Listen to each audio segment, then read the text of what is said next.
የትኛው ፓርቲ አማራጭ ይሆናል የሚለው የኔም ጥያቄ ነው። የሰባተኛው ሀገራዊ ምርጫ ዝግጅትን እንዴት አገኙት? ሰባተኛው ሀገራዊ ምርጫ ከባለፉት ምርጫዎች እጅግ በጣም የሚደረግ ከሆነ በእኔ እምነት እንደው ተደፍሮ ይደረጋል የሚል እምነት የለኝም። ዝም ብለን የምርጫው ዘመን እንዳያልፍ ይደረግ የሚባል ከሆነና ብልጽግናን እዛው ለማቆየት ማረጋገጫ ለመስጠት የሚሆን ከሆነ እንጂ አገሪቱ ውስጥ የምርጫ ድባብ እያየን አይደለም። ምን ያክል ነው ፓርቲዎቹ ዝግጅቱ? የፓርቲዎች ዝግጅት ምን ይመስላል?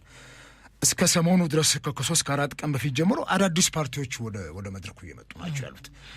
ምርጫው ደርሶ ፓርቲን መሰረታለን። አንድ ፓርቲ ሌላ ፓርቲ ያዋልዳል። አንድ ፓርቲ ፈነከትና ሌላ ፓርቲ ፈጥሮ ይመጣል። በምርጫ ዋዜማ ነው ወይ ፓርቲ የሚመሰረተው? ቀድሞ እኮ ነው ለምርጫ ዝግጅት ቀድሞ ነው የሚመሰረተው። አሁን የሚመሰረቱ ፓርቲዎችስ ለየትኛው ምርጫ ነው? ለ8ኛው ሀገራዊ ምርጫ?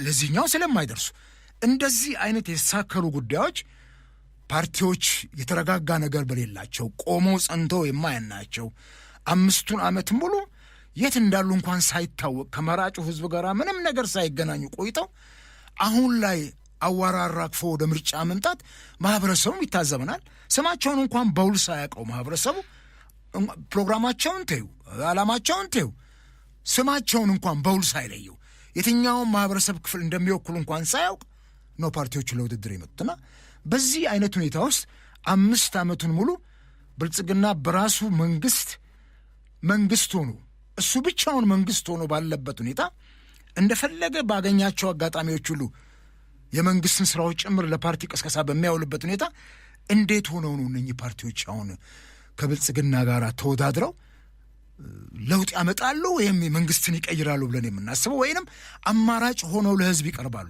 የትኛው ፓርቲ አማራጭ ይሆናል የሚለው የኔም ጥያቄ ነው። ምን ያክል ነው ፓርቲዎች ቁመናቸው እንዴት ነው የሚታየው?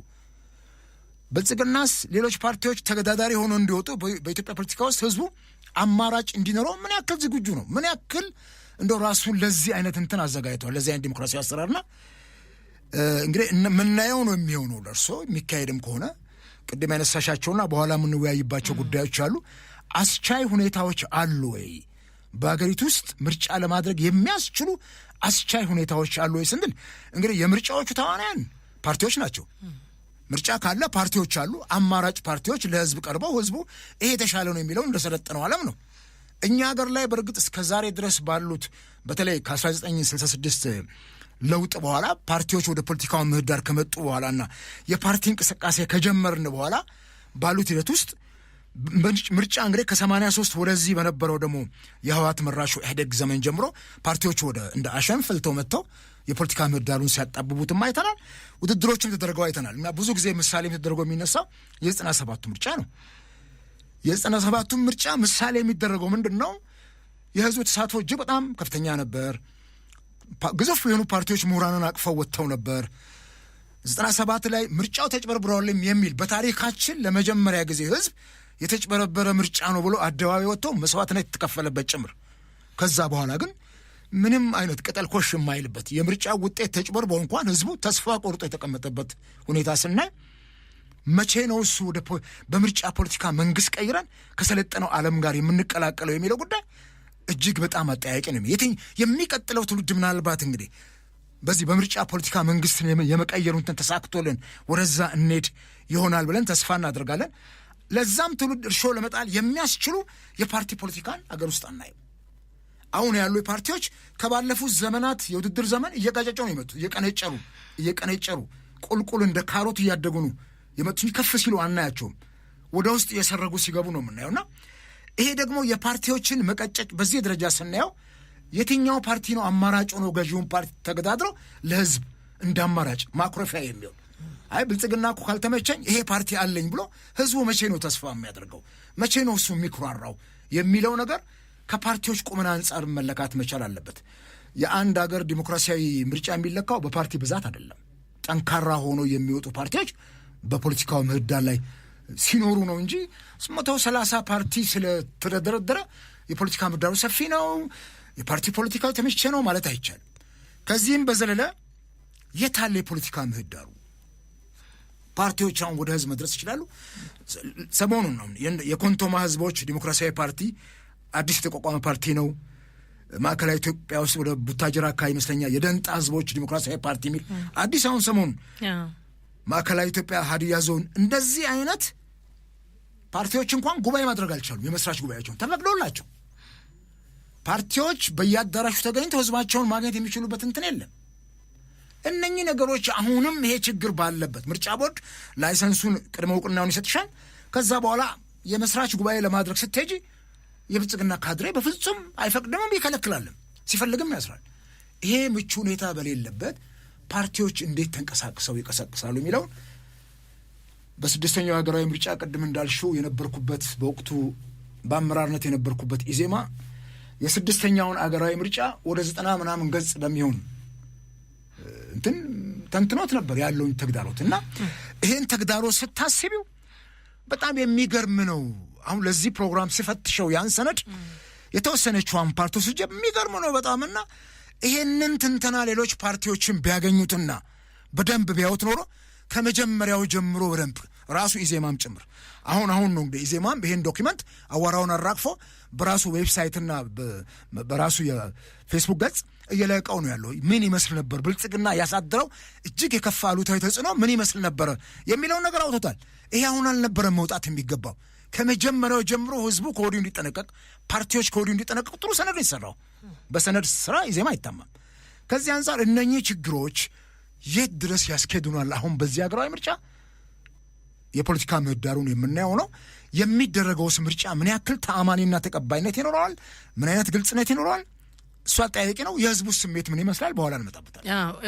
ይሄ የፖለቲካ ፓርቲዎች ጉዳይ ግን አቶ አበበ ለብቻ ተጠቅልሎ ለገዢ ስርዓት ወይም ደግሞ ሀገር እያስተዳደረ ላለ አካል ብቻ መስጠት ይቻላል? ፓርቲዎች ከሰሞኑ እንኳን ትላንት ሁሉ አንዳንድ ፓርቲዎች በቤተ ዘመድ የተደራጁ ፓርቲዎች እርሶም ሲገቡ ቅድም እንዳሉት ምርጫ ደረሰ በቃ ሰርገኛ መጣ ነገር የሚመሰረቱ ፓርቲዎች አንዴ እንኳን ጉባኤ ያላደረጉ ቢብሉ ለምርጫ ስራ መቋቋማቸውንና ምርጫ መስራት አንደኛ የፖለቲካ ትግል ስልት የመጨረሻው ግብ ደግሞ ስልጣን መያዝ መሆኑን የማያውቁ ይመስለኛል ፓርቲዎች አንዳንዶቹ። ካየሁት አንጻር ምርጫን እንደ ትልቅ የነሱ መታያ መድረክ ያለ መቁጠር ሌሎች መግለጫ ማውጣት እየተከተሉ ይሄ ይሁን ያ ይሁን ከማለቶች ለምርጫ ራሳቸውን ብቁ አድርገው የሚቀመጡ አላየሁም። በተለይ በዚህኛው ምርጫ ብዙዎችን ለመታዘብ ችለናል። ቅድም ያነሳሁልሽም ይሄ ነው። ይሄ አንቺ ያነሳሽው ሀሳብ አሁን ሪሊ እውነትም በግልጽ የምናየው ነው። ምን ያክል ዝግጁ ናቸው ፓርቲዎች? አሁን እኮ ፓርቲዎች ምርጫ ሲመጣ እኮ ሰርግ ነው፣ መንግስት የመቀየር ሰርግ ነው። ግን ሙሽራውን በአግባቡ ህዝቡ እንትፍትፍ ብሎ የመረቀውን በካርዱ የመረጠውን በድምፁ የሾመውን አካል ለ5 ዓመት እኮ ኮንትራት ሰጥተነው የሚታይበት ነው ቢሆንልን ኖሮ። ይሄን የማድረግ ቁመና ያላቸው ፓርቲዎች አሉ ወይ? እሱ በጣም አጠያያቂ ነው። የፓርቲ ፖለቲካ ራሱ አገራችን ላይ የተለመደም አይደለም፣ ወደ ህዝቡ ውስጥም ሰርጾ የገባ አይደለም። ህዝቡም በፓርቲ ፖለቲካ ተስፋ የቆረጠ ይመስላል። ከዚህ አንጻር ፓርቲዎች ራሳቸውን ከመጀመሪያው ጀምሮ ለማሳደግ የሚያስችል ቁመና ላይ አይደሉም። ፓርቲ መመስረት በጣም ቀላል ነው። እኛ ሀገር ላይ እድር መመስረት ይቀላል ብዬ ገምታለሁ። በጣም ቀላል ነው። እንዲያውም አሁን ነው ትንሽ ወደ 30 ሺህ ብር ምናምን መጣ መሰለኝ የመጀመሪያ ማስፈረሚያ እንጂ 200 ብር በነበረ ሰዓት እኮ 160 ፓርቲ ገብተን ነበር። ምንድን ነው ይሄ? ፓርቲዎች በራሳቸው የመቆም ቁመና የራሳቸውን ኢቭን ፕሮግራማቸውን እንኳን በሚገባ አይተው ጥሩ ማኒፌስቶ ለምርጫ ዝግጅት ለምርጫ ውድድር የሚያበቃ የህዝብን ቀልብ ሰቅዞ የሚይዝ ፕሮግራምና ማኒፌስቶ እንኳን አዘጋጅተው ወደ ህዝብ ቀርበው ይሄን አስረድተው የምረጡኝ ዘመቻ የማድረግ አቅም ያላቸውም አይደሉም። አብዛኛዎቹ ፓርቲዎች የአቅም ጉዳይ ምንም አያጠያይቅም። ይሄ የአባላት ቁጥር በጥራትም ሆነ በብዛት የማግኘት በእርግጥ ፓርቲ ከአባላት ብዛት ይልቅ ጥራት ያላቸው አባላት ካሉት ወደ ህዝብ መድረስ ይቻላል።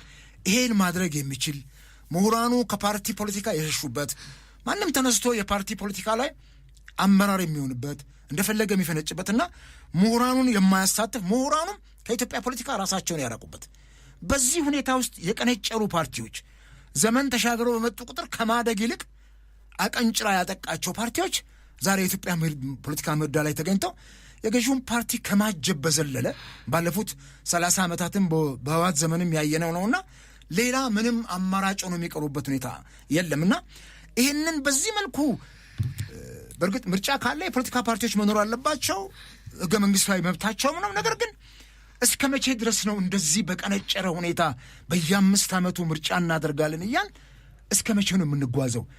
በየጊዜው ፓርቲዎች እያደጉ መጥተው አማራጭ መሆን ሲገባቸው በጣም በጠበበ መልኩ ፓርቲዎች አሸንፎ በተለይ ገዢው ፓርቲ እጅግ በጠበበ ድምፅ አሸንፎ መንግስት መሆን ሲገባው 90% ከ95 ከ100% እያሸነፈ የሚገባባት ሁኔታ መቼ ነው እሱ ስርዓት ይዞ አትሊስት እንደው ያም በተቃውሞ ጎራ ፓርላማው ተሞልቶ ዥንጉርጉር የሆነ ሐሳብ የምናይበት የሚለው ሪሊ መቼ እንደሚመጣ አናቅም። ያው እንደ ክርስቶስ ምጽአት እሱን እንጠብቃለን።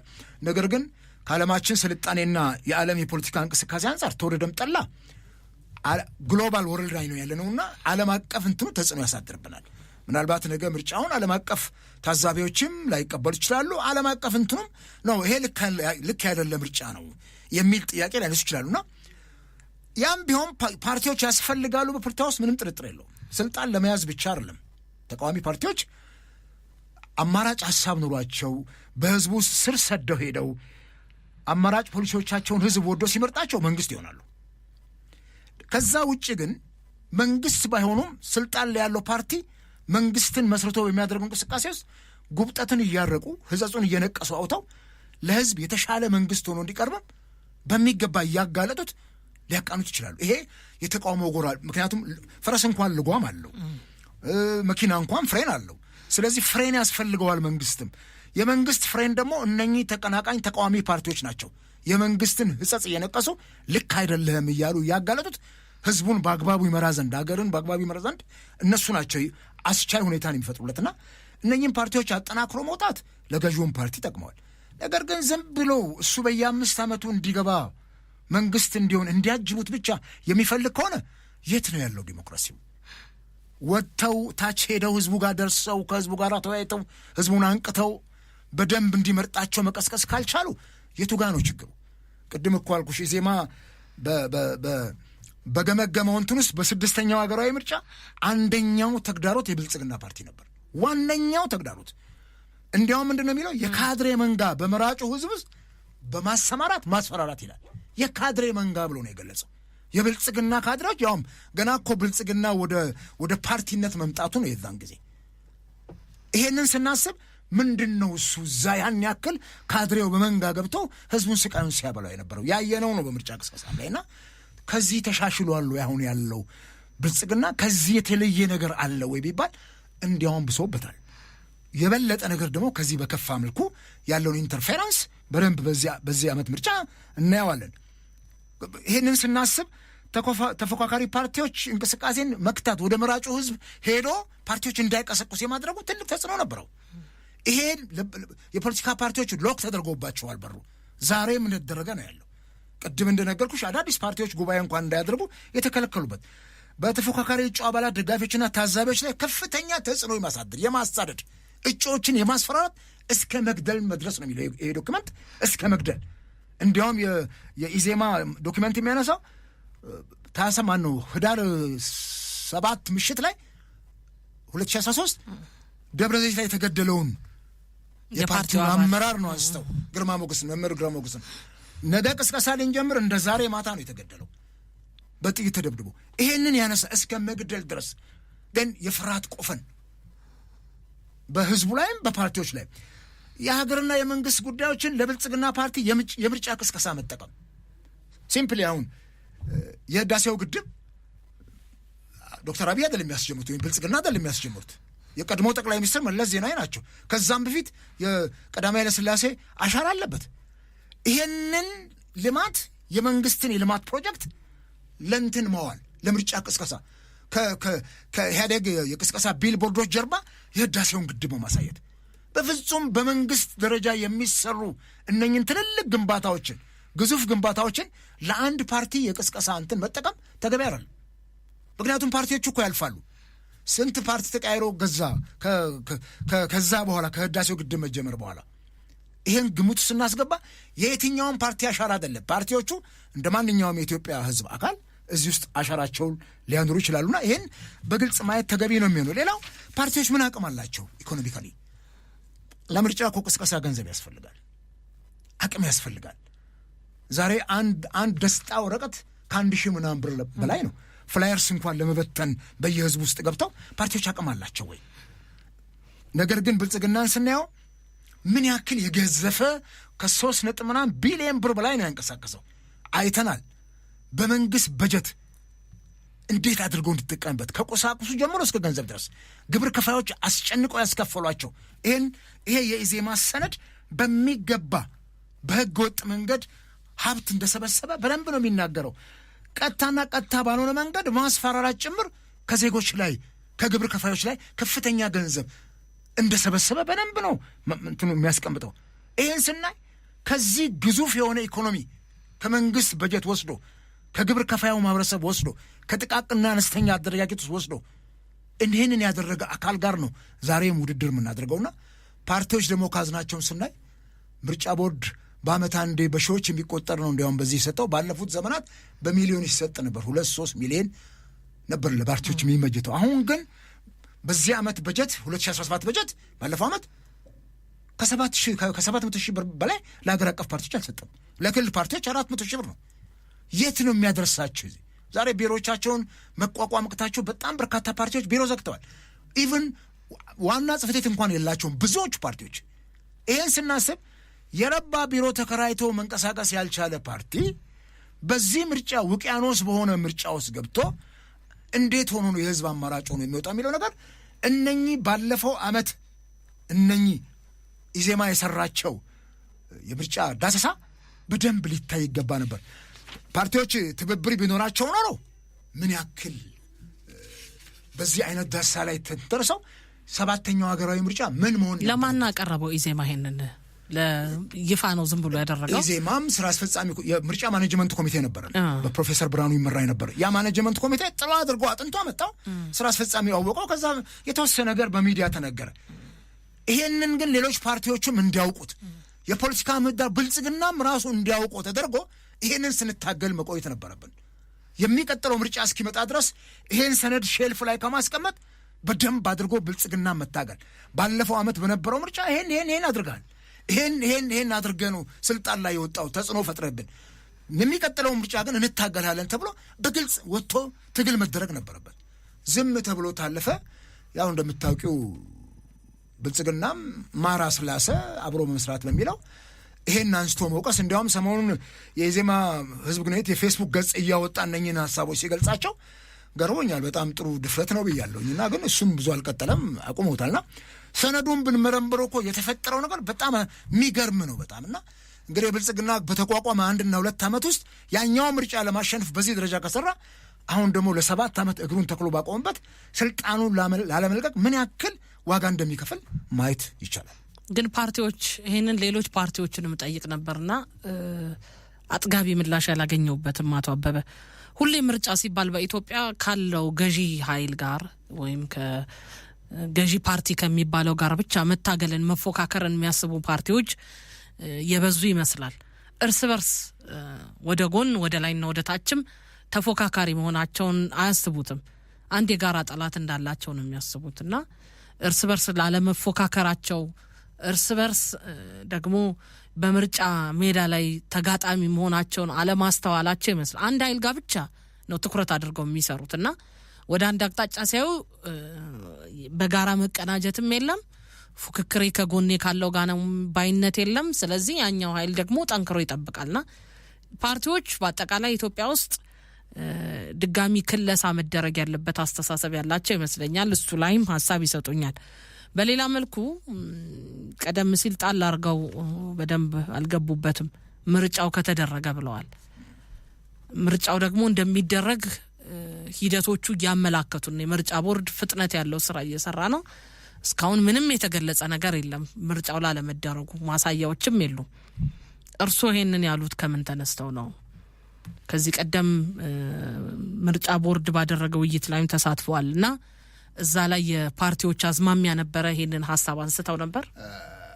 እንግዲህ እኔ አልተሳተፍኩም፣ ግን አልተሳተፉም። እሺ ፓርቲዎች በመግለጫም ጭምር እኮ የጋራ ምክር ቤቱ ጠይቋል እኮ በዚህ ዓመት ምርጫውን ምርጫ ለማድረግ አስቻይ ሁኔታ አገሪ ውስጥ የለም የሚል አስቻይ ሁኔታ ተደጋጋሚ የለም የሚል መግለጫ እኮ አውጥተዋል።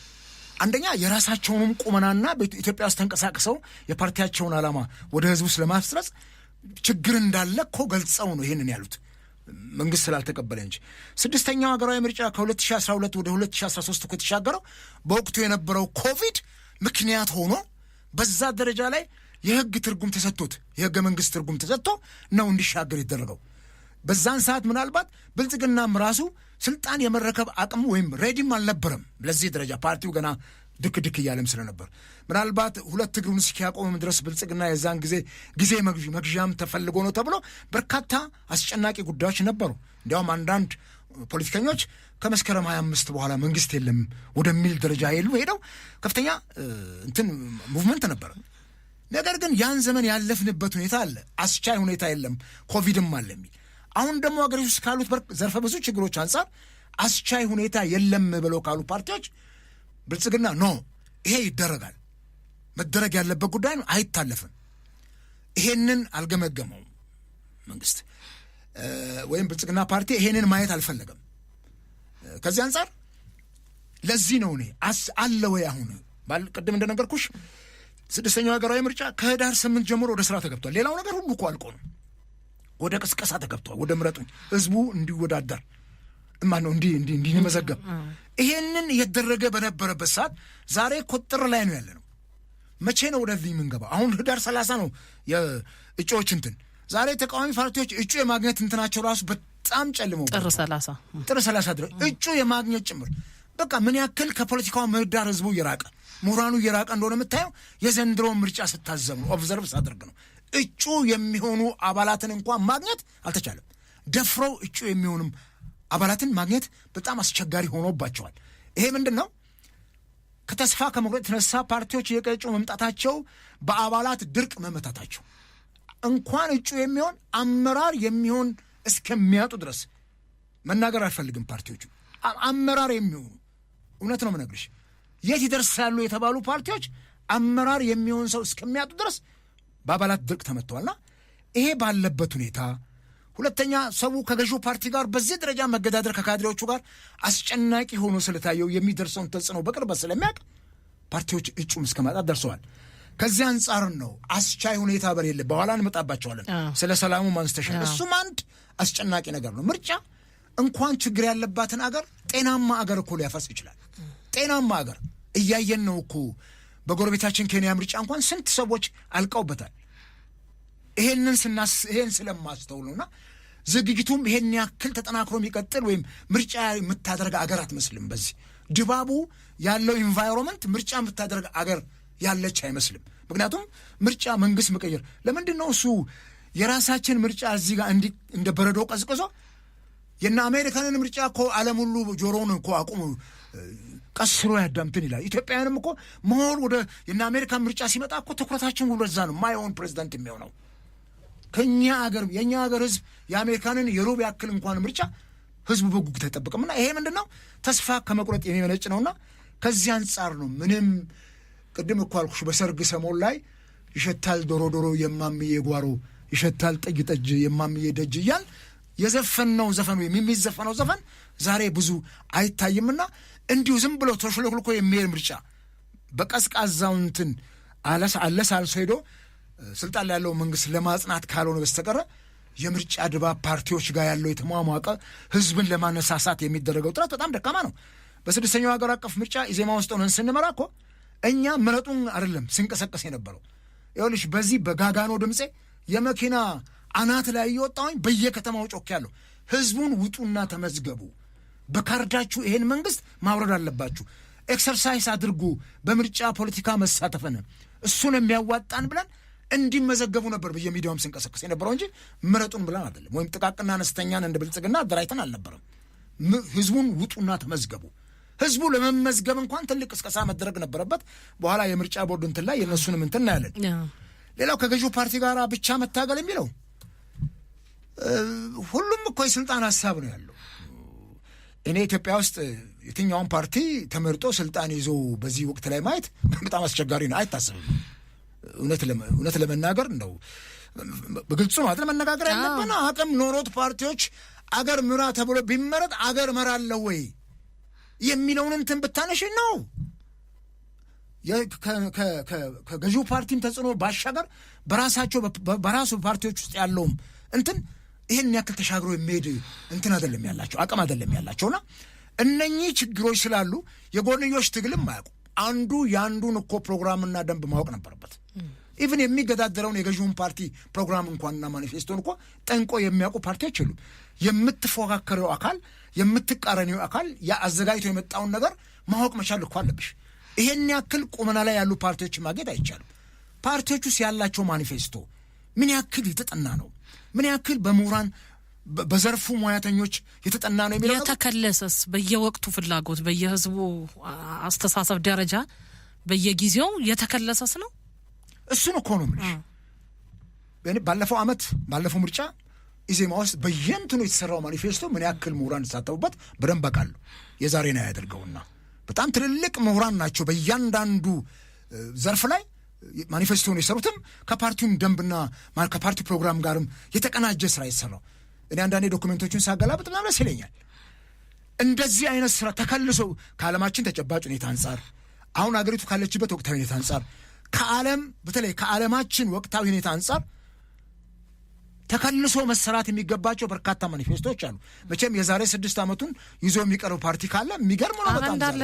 እኛ ከዚህ በፊት በምርጫ ወቅት ላይ ያጋጠመን ማኒፌስቶ ፓርቲው ከተመሰረተ ጊዜ ጀምሮ ያለ ማኒፌስቶ ይዘዋሉ። የመታገያ ስልታቸውም ፍላጎታቸውም ተመሳሳይ። እዚህ ጋር ነው ውድቀታችን። የፖለቲካ ምህዳሩ መጥበብና የፓርቲዎች ቀንጨራ መሆን የፓርቲዎች ገና ዳዴ እንኳን ማለት አለመቻል ይሄ ነው እኮ የዛሬ 15ና 20 ዓመት በቆመ ማኒፌስቶ በተሰራ ማኒፌስቶ ዛሬ የዓለም ጉዳይ ዳይናሚዝም በሚያጠቃው ዓለም ላይ በየቀኑ ተለዋዋጭ የሆነ ነገር በምናይበት ዓለም ላይ ብርቱ የሆነ እንትን ተከታትለን ማኒፌስቶ ማደስ ይገባል። ለምሳሌ የውጭ ግንኙነትና ዲፕሎማሲን በተመለከተ ዛሬ እኮ እያንዳንዱ ፓርቲ የአምናውን ወይም የዛሬ 5 ዓመቱን ይዞ ቢቀርብ ዛሬ ያለው የአፍሪካ ቀንድ እንኳን እንትን ምን ይመስላል? ይሄንን ጂኦፖለቲካውን አጥንቶ ከዛ ጋር የሚስማማ ማኒፌስቶ ይዞ መቅረብ ተገቢ ነው የሚሆነው። ይሄን ማድረግ የማይችሉ ከሆነና ዝም ብሎ ብቻ ፓርቲ በሚል የተወሰነች በምትወረወር በጀት እሷን የቆነጠሩ ከዛ ምርጫ ሲመጣ ደግሞ ባስመዘገቡት እጩ መጠን የሚሰጠውን በጀት ብቻ ለመጠቀም ከሆነ ምን ትርጉም አለው? በቃ እዛችሁ እንትን ያለችውን ጎርሶ መኖር ከሆነ ይሄ በኢትዮጵያ ፖለቲካ ውስጥ የሚያመጣው ምንም አይነት ለውጥ የለም። ይሄንን ግምት ውስጥ አስገብቶ ፓርቲዎች አቅም ባላቸው ሰዎች መመራት አለበት የሚለው በግሌ አቅም ባላቸው ምሁራን ወደ መድረኩ መጥተው መምራት ቢችሉ። ሁለተኛ ቅድም ያነሳሽው ነው ፓርቲዎች ብዛታቸው ራሱ ለዚህ ተጽዕኖ አጋልጧቸዋል። ትግራይ ላይ ሰሞኑን ከስምረት ፓርቲም በኋላ አንድ የትግራይ ፓርቲ ተቋቋመ። አንድ ይሁን ሁለት ብዙ አለ። ትግራይ አሁን ያን ያክል ፓርቲ የሚያስፈልገው ዘመን ላይ ለሶስት አካባቢ ወይ ባለሳሳ አሁን ሰሞኑን አዲስ ተመሰረተው ልብ አድርግ። አሁን እኮ ወደ 10 ቤት ገብተዋል ትግራይ ውስጥ ያሉ ፓርቲዎች። ትግራይ በዚህ አይነት ችግር ውስጥ እያለ ህጻጽ መጠለያ ጣቢያ ላይ በዛ ደረጃ ህዝብ በድርቅ እያለቀ በጋራ ሆነው ታግለው ከህወሓት ተጽዕኖ ትግራይን ማላቀቅ ሲገባቸው በጣም በሚገርም ሁኔታ እየተበጣጠሱ አሁንማ ትግራይ ላይ በእያንዳንዱ ጎሳ ውስጥ ገብቷል። አይ ቲንክ ሶ ጎሳ ውስጥ ገብተው ፓርቲ የመሰረቱ ነው። ይሄ ደግሞ የበለጠ የትግራይን ህዝብ ድምፁን የሚከፋፍለዋል፣ ለገዢው ፓርቲ ይመቻል። የህወሓትንም ዕድሜ በዚህ መልኩ ነው የሚያረዝሙትና ከዚህ አንጻር እነኚህ ችግሮችን በብርቱ መታገል ተገቢ ነው የሚሆነው። ፓርቲዎች ሰብሰብ እስካላሉ ድረስ ችግሩን መፍታት አይቻልም። እሺ እንግዲህ ፓርቲዎች ያው ቀጥታ ተዋንያን ስለሆኑ አንስተናል። የምርጫው ሊደረግ ባይችል ነው የሚል የእርሶንም ማለት አመለካከት አንስተዋልና የእነዚህ ሁሉ ደግሞ ዋነኛው ምርጫ ቦርድ ነው። ምርጫውን የራሱ ስራ እንደማለት ነው እንግዲህ ባለ ስራው ወይም የስራ ሂደቱ ባለቤት የምርጫ ቦርድ ዝግጅትንና የሄደበት ያለውን ፍጥነት እንዴት ገመገሙት? ከባለፉት በኢትዮጵያ ከነበሩ ምርጫዎች ተሞክሮ በመነሳት እንግዲህ 7ኛ ምርጫ ነው አሁን ኦልሞስት 7 ጊዜ 5 ወደ 35 አካባቢ ይደርሳል መሰለኝና 30 ዓመት 6 ምርጫዎችን አድርገናልና በየጊዜው ምርጫው ከመሻሻል በተለይ ከ97 በፊትና ከ97 በኋላ ያሉ ምርጫዎችን ለይተን ብናያቸው ጥሩ ነው። ምክንያቱም ኢትዮጵያ ምርጫ አድርጋለች ብለን የምንለው 97 ላይ ስለነበረ የህዝቡ ተሳትፎ በጣም የተሟሟቀ ነበር።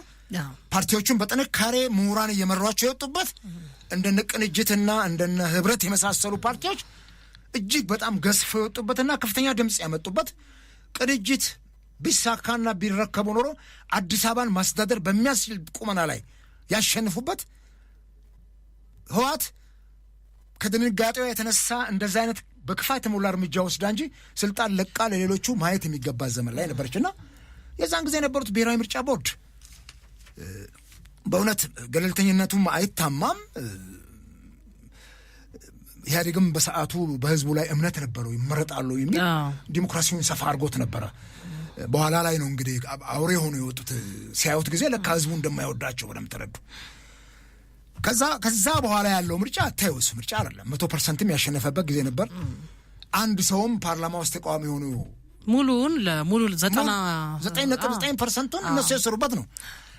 ነገር ግን ምርጫ ቦርድ ከዛ በኋላ በስድስተኛው የሀገራዊ ምርጫ በወይዘሪት ብርቱካን ነበር የተመራው። ጥሩ ነበር ሪላቲቭሊ ሲታይ። ገለልተኛም አቋምም ነበራት። አትሊስት ታውቀውም ስለነበር በፓርቲ ፖለቲካ ውስጥም ያለፈች ጀግና ሴት ስለነበረች ከክፍተቷም ከውስንነቷም ጭምር ማንም ሰው ፍጹም አይደለም። ገለልተኛም አልሆነም ተብሎ የሚተችበት ቦታ አለ። ግን ከባለፉት ጊዜያት ሲታይ ደግሞ በአንጻራዊነት በተሻለ መልኩ ገዢውን ፓርቲም ለመኮንንም ለመክሰስም ደፈር ብላም ተናግራለች። ደፈር ብላም አድርገዋለች እውነት ለመናገር። ምክንያቱም እኔ ዜማን ወክዬ በነበረበት ሰዓት ዋና ጻፊም ስለነበርኩ በየጊዜው በደብዳቤ የምንገናኘው ከምርጫ ቦርድ ጋር ስለነበረና እሷንም ስለምናገኛትና እነኚህ ችግሮች እያሉ እንኳን ቢሆንም ገና ወደ ኃላፊነትም ከመምጣቱ ቦርዱ አዲስ ከመሆኑም አንጻር የነበረውን እንትን ማኔጅ ማድረግ እንኳን በአቅም ደረጃ ባይችሉም የአቅም ክፍተት ቢኖርም የተሻለ ኮሚትመንት ነበር፣ ቁርጠኝነቱም ነበረ። በዛን ጊዜም ችግሮች ታይተዋል። በምዝገባ ወቅት ያየናቸው ችግሮች ለምሳሌ አንድ ምዝገባ ጣቢያ ላይ 1500 ተመዝጋቢ ነው ህጉ የሚያዘው። 1500 ተመዝጋቢ ሳይመዘገብ ምዝገባ ሞልቷል ተብሎ የተዘጉ ውስጥ ጣቢያዎች ነበሩ። በኋላ ላይ ነው እኮ ለድምፅ ቆጠራ ወረቀት ሲታይ ተፈትሾ 700-800 ሰው ተመዝግበው እንዲዘጋ ተደርጓል። ይሄን ያደረገው ደግሞ ገዢው ፓርቲ ነው። የራሱን ሰዎች አስቀድሞ አስመዝግበው የራሱን መራጮች በጥቃቅንና አነስተኛ፣ በሸማቾች፣ በሴፍትኔት፣ በወጣቶችና በሴቶች ሊግ ያደራጃቸውን አስመዝግበው ከጨረሰ በኋላ ለሌላው ማህበረሰብ ዝግ አድርጎታል። ይሄን ምርጫ ቦርድ በደንብ እኛ የዜማ ውስጥ እያለን ተዘዋዙረን አዲስ አበባ ውስጥ ይሄን ቼክ ማድረግ ችለናልና ይሄንንም ለምርጫ ቦርድ አሳውቀን ነበር። ትዝ ይለኛል። እነኚህ ነገሮች በወቅቱ ክፍተት ነበረባቸው ከነ ውስንነታቸውም በኋላም ለመድፈን አንዳንድ እንትኖች ተወስደዋል። ሌላው በድምፅ መስጫ እንትኖች ላይ የታዩት የምርጫ አስፈጻሚዎች በራሳቸው ምርጫ አስፈጻሚዎቹ ገለልተኛ አልነበሩ። ማስታወቂያ የወጣ ከመንግስት አካላት ከብልጽግና ሰዎች ነበሩ ተዋድረው የገቡት። እነሱ ነበሩ እኮ ያቀረቧቸው። ኢቭን ምርጫ ጣቢያዎች እኮ ፖሊስ ጣቢያ ግቢ ውስጥ እኮ የምርጫ ጣቢያዎች ድምፅ መስጫ ጣቢያዎች እኮ ነበሩ። እነኚህን ነገር ስናይ ያንን እንኳን ፎሎ አፕ አድርጎ ምርጫ ቦርድ እንትን ማለት አቅም አለ። ምክንያቱም በመላ አገሪቱ የሚደረገውን ነገር በዚህ ደረጃ ኮንትሮል ማድረግ በጣም ከባድ ነበር። ወይዘሪት ብርቱካንም ፌዴራል መንግስትም ሆነ በተለይ የክልል መንግስታት እየተባበሩን አይደለም ብላ እኮ መግለጫው ለውጣለች። እየተባበሩን አይደሉም፣ ተጽዕኖ እያሳደሩብን ነው የሚሉን እንትን አንስታለች። ይህን ስናስተውል አሁን ላይ ያለው ምርጫ ቦርድ ልክ 7ኛው ሀገራዊ ምርጫ ሲቃረብ ቶታሊ ሁሉም የምርጫ አመራሮች ልምዶ የነበራቸው ወጥተው በአዲስ ነው የተካው። እርሾ እንኳን አልተቀመጠም። በጣም ብዙ ጊዜ ይሟገታሉ። እርሾ የለም። ከቀደሙት ውስጥ እኮ እርሾ ያስፈልጋል እኮ ሊጥ ለማብኳት እርሾ ያስፈልጋል ቀሪ ነገርና እንትን ለማለት ይሄ እንኳን እርሾ በጠፋበት ጊዜ ላይ ነው ያለነውና አዲስ ናቸው ሁሉም። እንደገና ብለው ነው የሚጀምሩት። ምናልባት ከኋላ የነበረውን ዶኪመንት ምን አይፈትሻሉ፣ እሱ ሌላ ነገር ነው። ልምድ ያለው ሰው ከዛኛው የተማረ ሰው ምን አለበት 2 ተርም ቢቆይ አንድ የምርጫ ቦርድ የስልጣን አካል የቦርዱ አባላት አመራሮች 2 ተርም 10 ዓመት እንኳን ቆይተው ከባለፈው ምርጫ ክፍተታቸው ተምረው የተሻለ ይሄን ደግሞ ገዢው ፓርቲ አይፈልገውም። ገበናውን ስለሚያውቁ እነኚህን ገለል አድርገሽ አዲስ ገበናውን የሚያውቁ ሰዎችን ለሱ የሚያውቁ ሰዎች ማስቀመጥ አለብሽ። ይሄ የተደረገ ይመስለኛል አሁን የምርጫ ቦርድ ገለልተኝነት ላይ። ሌላው ሳረሳው ማንሳት የሚገባኝ ከርዕሰ ጉዳያችንም ጋር የተያያዘ ነው። በጣም የሚገርመው ሁሉም ሰው በ5 ዓመት የሚደረገውን የፓርላማና የክልል ምክር ቤቶች ምርጫ ላይ ነው የሚያተኩረው። ፓርቲዎቹም የአካባቢ ምርጫ እኮ ሳይደረግ ስንትና ስንት ዓመት አለፈ እኮ፣ ወደ 20 ዓመት አካባቢ። ይሄንን እኮ የሚያነሱ ፓርቲዎች የሉም። ህዝቡ እኮ የሚተዳደርበት ትልቁ የመንግስት መዋቅር እኮ ያለበት ታችኛው አካል ላይ ነው፣ ወረዳ ላይ ነው። ለወረዳና እሱ ላይ እሱን ጥያቄ ተረሳ እኮ። ህገ መንግስቱ ላይ ያለው ነገር ሲሻር ኖ ይሄ ነገር ካልተደረገ ፓርቲዎች በጋራ ምርጫ እናደርግም፣ መጀመሪያ እታች ያለው አካል ላይ ምርጫ ይደረግ። እዛ ውስጥ እኮ ተቃዋሚዎች እኮ የተወሰነ ነገር ቢኖራቸው ወደ ህዝብ መድረስ እኮ መንገዱ አላቸው። አሁን እኮ ገዢው ፓርቲ ሳይመረጥ እንደፈለገ የራሱን ሰዎች እየሾመበት ነው እኮ ምርጫው በእነሱ በኩል የተፈጸመ ለአሸናፊነት የሚበቁት። መንግስትም ዝም ብሎታል ይሄን ጉዳይ። በፍጹም ዝም መባል የሌለበት የፍትህ አካላትም የህግ አካላትም እውነት ገለልተኛ ቢሆኑ ኖሮ ለምንድን ነው የአካባቢ ምርጫ የማይደረገው ብለው ጥያቄ ማንሳት ነበረባቸው። ይሄን ማድረግ ባልተቻለበት እየተፈነፈንን እንዲያውም ተረስቷል አሁን ያን ምርጫ ማድረግ። ወይዘሪት ብርቱካን ባለፈው ሞክራ ነበር። ከምርጫው በኋላ መንግስት በጀት የለኝም የሚል ጥያቄ አንስቶ ነው እንትን ያላት። ከዚህ አንጻር ምርጫ ቦርድ ምን ያክል አቅም አለው? አሁን ምን ያክል ተደራሽነት አለው? ምን ያክል ገለልተኛ የምርጫ አስፈጻሚዎችን ያገኛል? ባለፈው እኮ በዚህ በኢዜማም ግምገማ እኮ የምርጫ አስፈጻሚዎቹ ጭምር እኮ ለካድሬ በራቸውን ከፍት አድርገው ብልጽግና ምልክት ላይ ምልክት እንዲያደርግ ህዝቡን እኮ ሲያደናግሩትና እጁን ተቀበለው ሲያደርጉለት እኮ ነበር። ይሄን እኮ በፎቶግራፍ አስደገፈን ሁሉ ያኔ ምርጫ ቦርድን በጣም ብዙ ዶኪመንት አቅርበን ጠይቀናል። ይሄንን ከዚህ ምን ያክል አቅሙ አላቸው? አሁን ቦርዱ ምን ያህል የሰው ኃይል አለው? ቅርንጫፍ ጽሕፈት ቤቶቹ በክልልም በዞንም ደረጃ የተዋቀሩት በወረዳም ደረጃ ካለ ምን ያክል ገለልተኛ ሆኖ ተአማኒ ሆኖ ይሰራሉ የሚለው እንትን በፍጹም ከባድ ጥያቄ ነው። ምርጫ ቦርድ ይሄንንም አቅም ኖሮት የሚወጣው አይደለም። እስኬጁሉን ጠብቀን ምርጫውን እናደርግ ዓለም እንዳይታዘበን ወይም ዓለም አቀፍ ተጽዕኖ እንዳይመጣብን የሚባል ከሆነ ማድረግ ይቻላል። ራሱ ቦርዱስ ገለልተኛ ነው ወይ? በኋላ ስናነሳ የፍትህ አካላት ወይም የዲሞክራሲ ተቋማት ገለልተኛነት ስናነሳ አንዱም ከምናካተው ምርጫን ነው።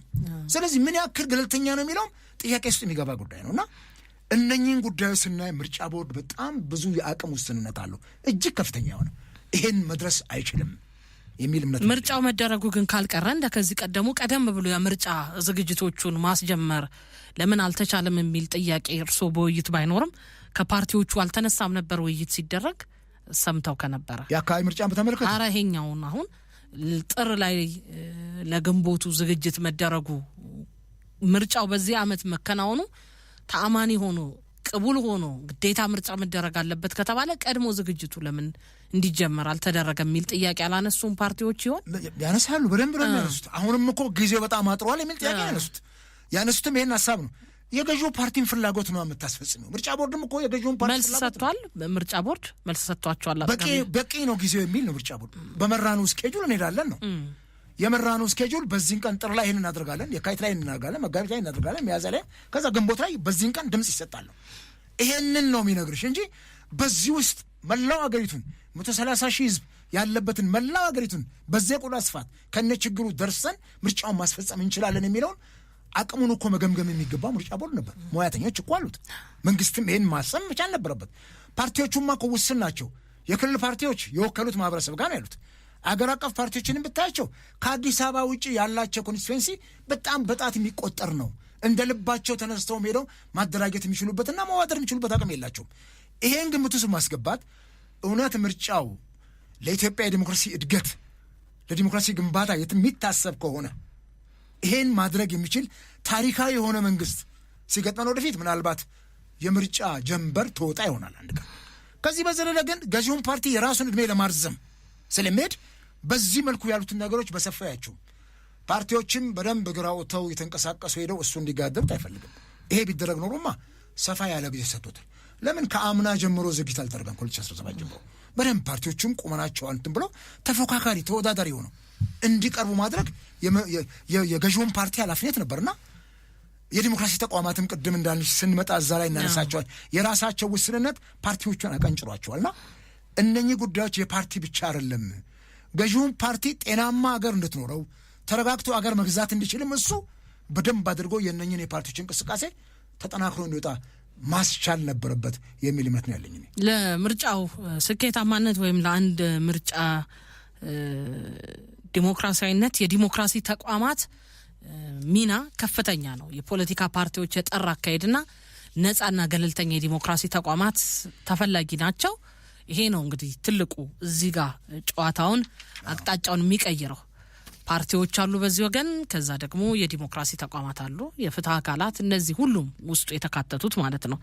የነሱ ሁኔታ ካለፉት ከአመታት በተለይ ከስድስተኛው ሀገራዊ ምርጫ በኋላ ምን እየታየ መጥቷል? ያኔ የነበሩ ችግሮች እርምት ተደርጎባቸው ጠንካራ የዲሞክራሲ ተቋም አለን ወይ? አንድ የከፋው ፓርቲ የከፋው መራጭ ሄዶ አቤት ሊልባቸው የሚችል አካላት አሉት ወይ? እነዚህ አንዱ ጥያቄ ነው። ሌላኛው ልክ እንደነዚሁ የዲሞክራሲ ተቋማት ሁሉ የሲቪል ሶሳይቲ ለምርጫ ትልቁን ቦታ የሚጫወቱ ናቸው። ክፍተት አለባቸው ይታወቃል። ከነችግራቸው ግን አስፈላጊ ናቸው። አሉን እነዚህ ሲቪል ሶሳይቲዎች የባለፉት ጊዜያት ላይ ሲታዩ የነበሩት ያው አድርባይም ወይም ደግሞ ለባዕዳን ተላላኪ ተብለው የሚፈረጁትም እንዳሉ ሁሉ ግን አሉን። እኔ እነሱም ቢሆኑ እነኚህ የዲሞክራሲ ተቋማት ገለልተኝነት ጉዳይ የሲቪክ ሶሳይቲውም ድርጅቶች ከስድስተኛው ሀገራዊ ምርጫ የበለጠ ከፓርቲዎች በላይ የቀነጨሩ እንደመጡ በጣም በርካታ ማሳያዎች አሉ። ባለፈው ታውቂያለሽ ዶክተር ዳንኤል ኢሰመኮን በመሩበት ወቅት ላይ በጣም ጠንካራ የሆኑ ስራዎች ሰርተዋል። በእውነት በጣም ገለልተኛ የሆነ ተቋሙ እየተመራ ነገር ግን ታውቂያለሽ በዛ ደረጃ ኢሰመኮ ምን ያክል ተሸማቀ። ፕራይም ሚኒስትሩ ሳይቀሩ ፓርላማ ላይ እንደ ውጭ ተላላኪዎች ተቆጥረው ሲወረፉ ያ መስሪያ ቤት ብልጽግና በሚፈልገው ሰው እንዲመራ መደረጉ ጭምር እያየነው ያለነው ጉዳይ ነው። የኢሰመኮ ሰዎች በጣም ትልልቅና ልምድ ያላቸው ጉምቱ ሰዎች ለቀውም ወጥተዋል። የፍትህ ተቋማቱንም ስታየው ወደ ከፍተኛ ፍርድ ቤት ዳኝነት የመጡት ፕሬዝዳንትነት የመጡት ከፍተኛ ሰዎች ለቀው ሲሄዱ አይተናል። ከምርጫ ቦርድም ወይዘሪት ብርቱካን ሚደቅሳ ለቀው ሲወጡ አይተናል።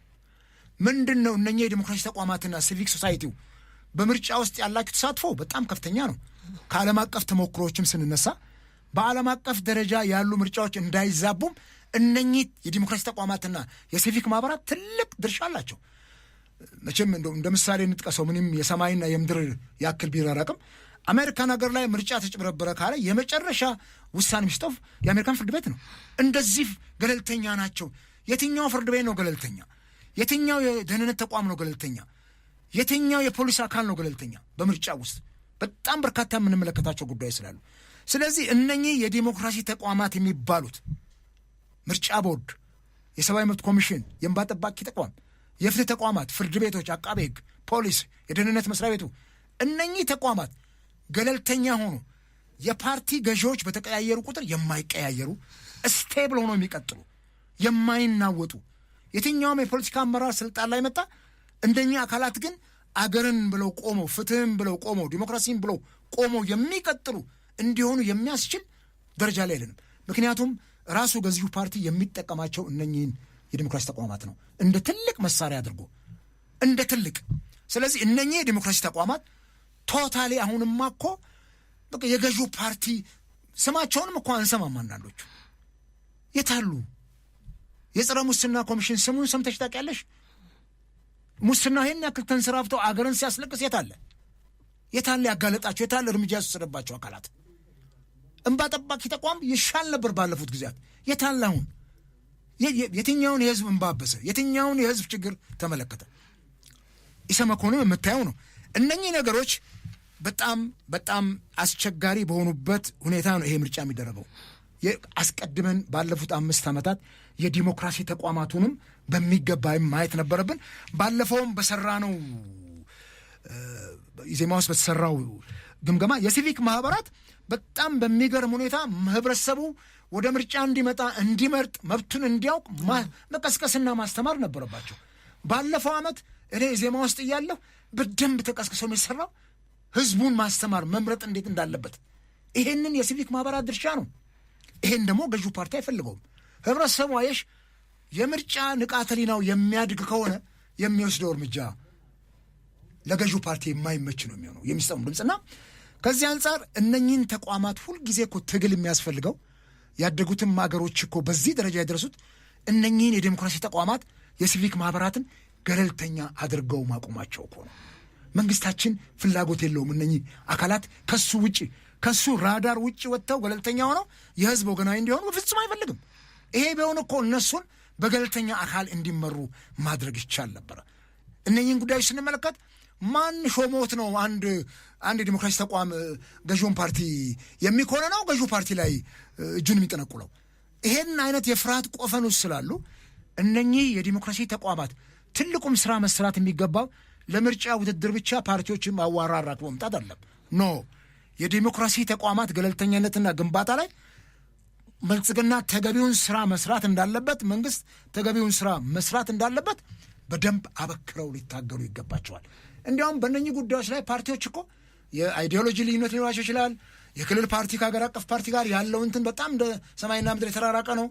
ይሄንን ግን አቻችለው ኖ ብሎ በጋራ ቆመው እነኚህ የዲሞክራሲ ተቋማት እነኚህ የሲቪክ ማህበራት ገለልተኛ ሆኖ እንዲቆሙ በጋራ መጮህ ነው ያለባቸው። በጋራ መስራት ይጠበቅባቸዋል።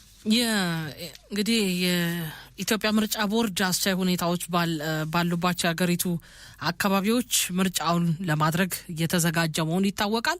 ቦርዱ ይህን ይላል። ፓርቲዎች ደግሞ አስቻይ ሁኔታዎች የሉም፣ የሰላም ሁኔታ ትልቁና አሳሳቢው ነው ይላሉ። በይፋ እንግዲህ የማህበራዊ መገናኛ ዘዴዎቹ ላይ በተደጋጋሚ ቦርዱ እንዳስታወቀው ለታዛቢዎች፣ ለአስፈጻሚዎች የተለያየ ሂደቶችን እየተከተለ ወደ ምርጫው ሂደት ገብቷል። ጠቅላይ ሚኒስትሩም በምክር ቤት ምርጫው ዘንድሮ እንደሚደረግ አረጋግጠዋል። የሰላሙ ሁኔታ ግን አሳሳቢ ሆኖ ባለባቸው አካባቢዎች እንደምን ይደረግ ይሆን ጥያቄ ነው። ፓርቲዎችስ እንዴት አድርገው ይንቀሳቀስ? በተለይ ክልል ፓርቲዎች ወይም ሀገር አቀፍ ፓርቲዎችን በአጠቃላይ ወደ ክልል መሄድ አለባቸው። እንደምን አስቻይ ነው የሚለውም ትልቁ ጉዳይ ነው። በዚህ ምርጫ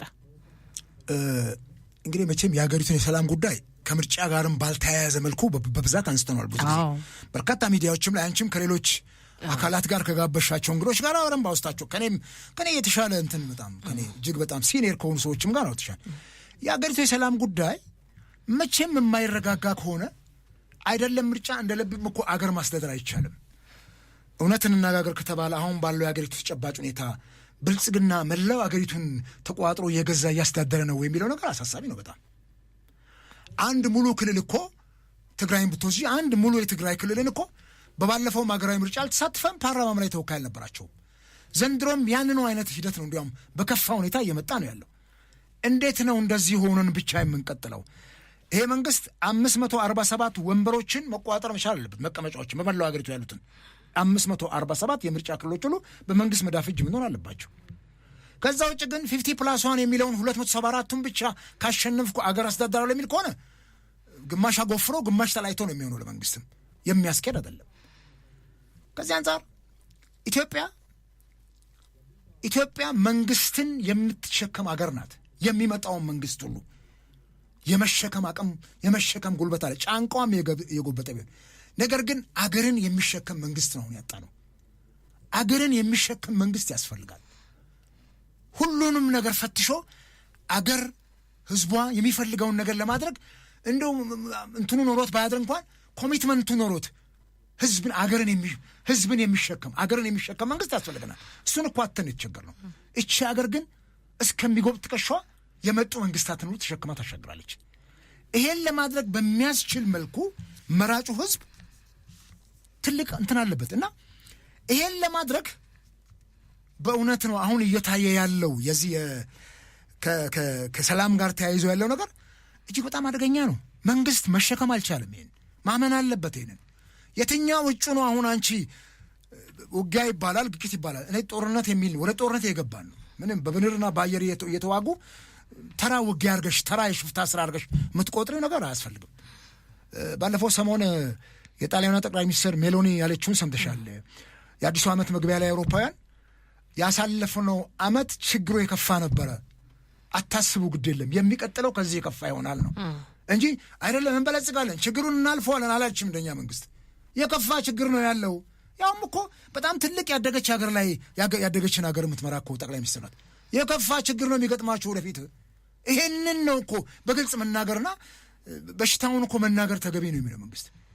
ይሄን ማድረግ ሲቻል 7ኛው ሀገራዊ ምርጫ ዲሞክራሲያዊ እንዲሆን እንትኖች ከወዲሁ ወቁ፣ ምክር ቤት ላይ ሄዳችሁ ስሩ፣ በየምርጫ ክልላችሁ ምናምን ለራሳችሁ ስሩ፣ ስልጣን እንዳትቀሙ ስሩ ብለው ነው አሳይመንት ሰጧቸው በእኔ ትርጓሜ እንጂ ዲሞክራሲያዊ እንዲሆን ምርጫው ስሩ ትጉና አላሏቸው። ምክንያቱም አየን እኮ ክልል ላይ ያሸነፉ ፓርቲዎች የሚያዩትን ስቃይ እኮ አየን። በደንብ ነው እኮ ያየ ነው። አሁን እንኳን ሌትሊ የቦሮ ዲሞክራሲያዊ ፓርቲ ጋምቤላ ክልል ላይ አሸንፈው ቢገቡ ፓርቲውም ጭራሽ አፈረሱት። ያሸነፉትንም ሰዎች ኢሚኒቲያቸውን አንስተው እስር ቤት ተወረወሯቸው። እንደዚህ አይነት ሁኔታ ባለበት ሁኔታ ማን ነው እጩ ሆኖ የሚወዳደረው? ማን ነው ፓርቲ ወክሎ ይመጣው? የትኛውስ ህዝብ ነው ለምርጫ ውድድር የሚመዘገበው? ሰላሙ ከሌለ በስተቀረ ዛሬ ከመንግስት ጋር በጣም በጥይት ነው ምንነጋገረው ብለው ጫካ የገቡ ሰዎችን በተቻለ መጠን በድርድር ወደዚህ አምቶ የምርጫው አካል ማድረግ ተገቢ ነበር የሚሆነው። የሰላሙ አካል ማድረግ ተገቢ ነው የሚሆነው። ይሄ ሁኔታ በሌለበት የትኛውስ አካል ነው ተንቀሳቅሶ ፓርቲዎች የሚቀሰቅሱት? የትኛው ፓርቲ ነው አማራ ክልል ላይ አሁን በሚደረገው ጦርነት ሄደው እዛ ክልል ላይ ቀስቅሰው የምረጡን ዘመቻ የሚያደርጉት? ኦሮሚያም ላይ በተወሰነ መልኩ ያለው ችግር ስቲል ነው እንዳለ ነው። የትኛው አካል ነው ወደ ወለጋ ሄዶ? ቤኒሻንጉል ጉሙዝ አሁንም ችግር አለ። ጋምቤላ የምታየው ነው። ምርጫው ሲቃረብ ደግሞ ችግሩ የከፋ ይመጣል።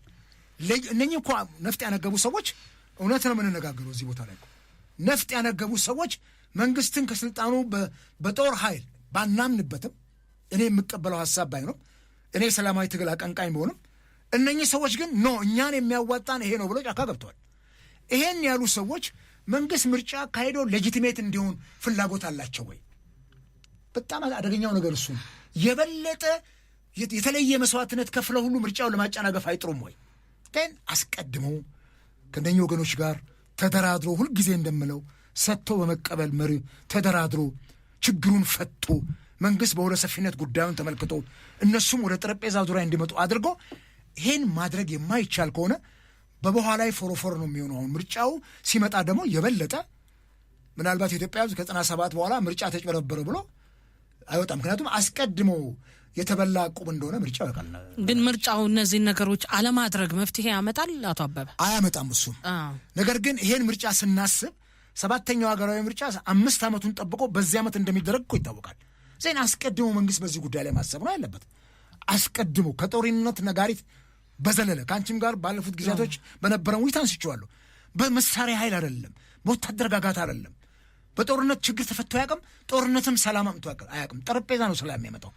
እስከ ምርጫው ድረስ ይሄ ጉዳይ ዳዳ እያለ ብቻ አይደለም እግር አውቶ ልብ አድርጌ የፋኖ እንቅስቃሴ የጀመረው ከ2 ዓመት ፊት ነው። 2 ዓመት ከምናምን ወራት አሁን እኮ ገንግኖ መጣ።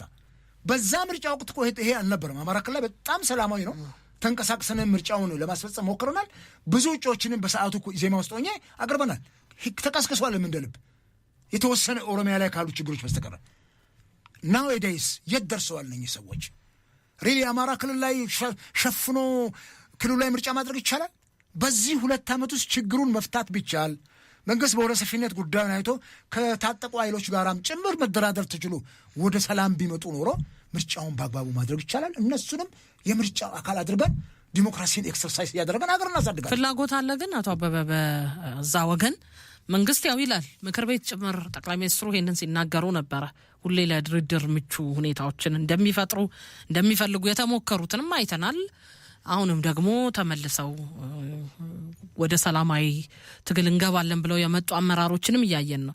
ስለ ምርጫ፣ ስለ ሰላማዊ ትግል ሀገር በምርጫ ካርድ ስልጣን በመቀያየር በምክር ቤት በመሞገት ሀገሪቷ ትለወጣለች ብሎ የሚያምን ኃይል አለ ብለው ያስባሉ? በጫካ ያለው ይሄ ኃይል መንግስት ማድረግ ያለበት ለምን አክፎ ጫካ ገባ፣ ለምን ነፍጥ አነሳ፣ ምንድን ነበር ችግሩ የሚለው ነገር ቆም ብሎ ማሰብ ነው ያለበት። ስህተቱ እኔ ጋ ነው ያለውን ከኑ ወይስ እነሱ ጋ ነው ያለው? መንግስት መጀመሪያ የራሱን ስህተት ነው መጀመሪያ ማስተካከል የሚገባው። ለምንድን ነው በረሃ የወረዱት? ህዝባችን ተበደለ፣ ህዝባችን እየተገደለ ነው፣ ህዝባችን ችግር ውስጥ ነው ያለው። ህዝባችን ህገ መንግስታዊ መብት ጠብቆለት፣ ሰብአዊ መብት ጠብቆለት፣ ዲሞክራሲያዊ መብት ጠብቆለት መንቀሳቀስ አልቻለም፣ መኖር አልቻለም በመላው ሀገሪቱ የሚሉ አካላት ናቸው። ኦሮሚያም ላይ ብትሄጂ ኦላ ያነሳውን ነው። አማራም ጋር ፋኖ ብትሄጂ ይህን ያነሳው። እነኚህን ጉዳዮች ችግሩን መፍታት ነው። አገር ውስጥ ያለውን ችግር በመንግስት በኩል መከናወን የሚገባ በተለይ የመንግስት ትልቁ ኃላፊነት የህግ የበላይነትን ማስከበርና የዜጎችን ነጻነት መታደግ ነው። ዜጎችን ከእልቂት ከፍጅት መታደግ ነው። ከግድያ መታደግ ነው፣ ሰላምን ማስፈን ነው፣ የህግ የበላይነትን መጠበቅ ነው የመንግስት ትልቁ ድርሻው። ይሄን መወጣት የሚችል ከሆነ መንግስት ዜጎች ከየቦታው የማይፈናቀሉ ከሆነ ዜጎች ተረጋግተው የሚኖሩ ከሆነ የማይገደሉ የማይታፈኑ ከሆነ ጫካ ያለውም እኮ ያፍራል። ምን ጥያቄ ያነሳል ከዚህ በኋላ? ጥያቄው እኮ አሁን አንስተው ጫካ ገብተው እንኳን ይሄን ያክል የነፍጥ ትግል እየተደረገ እኮ ግድያውም አልቆመም፣ ማፈኑም አልቆመም። በቀደም አይደለም የጊዮን ባስ ትራንስፖርት ላይ ሁሉ ሰው ታፍኖ የት እንደገባ ያልታውቀው አሁን በቅርብ አይደለም ወለጋ ውስጥ ያን ያክል 500 ምናምን ቤቶች ተቃጥለው ዋጋ ተከፍሎ ያ ሁሉ ህዝብ ስቃዩን ያየው ወደ ስደት። ይሄ አሁንም አለ። የበለጠ እነኛን ያጎሻቸዋል። እንዲያውም የበለጠ እልህ ውስጥና ለህዝባቸው የቆሙ ጀግና እነሱ ብቻ እንደሆኑ አድርገው እንዲቆጥሩ ራሳቸውን ያደርጋሉ። መንግስት እነኚህ ሰዎች አስቀድመው ጫካ የገቡበትን ችግር ዛሬ ላይ እነሱ ጫካ ገብተው ጥይት በሚተኩሱበት ሰዓት ላይ ይሄን ችግር የሚፈታና የሚያስቆመው ከሆነ እነሱም እኮ ተከታይ ኖራቸው ማንም ሰው በቃ አሁን መንግስት ትላንትና የነበረውን ችግር ቀርፎታል። ዛሬ ሰላማዊና የተረጋጋ ህይወት ነው ያለው ኢትዮጵያ ውስጥ።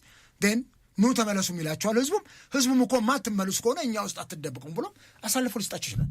ይሄን ማድረግ ያስፈልጋል። ከዛ ውጪ አንድና ሁለት ሰው ተቆንጥሮ በመጣ ቁጥር ያን ያክል ከበሮ የሚያስደርግ ፕሮፓጋንዳ መስራት የሀገርን ሰላም አያመጣም።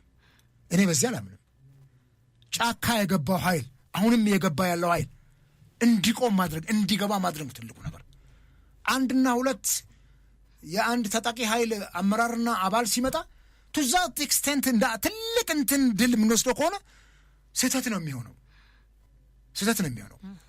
ይሄ አይደለም ግቡ መሆን ያለበት። ኖ ሁሉም የታጠቁ ኃይሎች አምነውበት ተስማምተው ነፍጣቸውን አውርደው መሬት ላይ አድርገው መጥተው ሰላማዊ ትግልን እንዲያካሂዱ ማድረግ ትልቁ የመንግስት ኃላፊነት ነው። ልክ ግዳይ ጥለን ይሄን ያክል ፋኖ ገደል እዛ ያለውን ፋኖ ይሄን ያክል የሀገር መከላከያ ገደል የሚሉበት ፉክክር ውስጥ መግባት የለብንም። ፌስቡክ ላይ ሆነ ሚዲያ ላይ የማረኩትን መሳሪያ የሞቱትን ሰዎች ማሳየት አይደለም ትልቁ ግብ መሆን የሚገባው። ይሄን ጉዳይ ከምንጩ አድርቆ የችግሩ ምንጭ እነኚህ ሰዎች ወደ በረሃ የወረዱበትን ነፍጥ አንገብ የተነሱበትን ምንጩን አድርቆ ዛሬ እኮ ምንጩን ማድረግ ቢቻል እነሱም እኮ የሚቀላቀላቸውንም ኃይል ያጣሉና ይሄን ማድረግ ተገቢ ነው የሚሆኑ። የታጠቁ ኃይሎችም ቢሆኑ ቆመ ብለው ያስቡ ጥሩ ነው። ምክንያቱም አገር ናት የተጎዳች ያለችው። የጋራ ስራ ነው። የጋራ መንግስታትም ያልፋሉ እኮ ልክ ህወሓት እንዳለፈው ደርግ እንዳለፈው ብልጽግናም እኮ ያልፋል። ጠቅላይ ሚኒስትር አብይም ያልፋል እኮ ጥለው ይሄን ስልጣን ይለቁታል እኮ ሰሞኑንም ሲሉ ነበር አይደል? ስልጣን ላይ የሚቆይስ ማንም ሰው እንደሌለ በደምዳሜ ሲናገሩ ነበር። ምንም ጥርጥር የለውም። ማንም ሰው ስልጣን ላይ እድሜ ልኩን አይቆይም። የኡጋንዳው ሙሴቪኒ የአፍሪካ መሪዎች ትልቁ ችግር ለ10 ዓመታት ስልጣን ላይ ወጥቶ መቆየታቸው ነው ብሎ ይኸው እሱ ለስንተኛ ጊዜ ለ40 ዓመት ሊገዛ ደዌ እኮ ነው የተጠናወታቸው የአፍሪካ መሪዎች።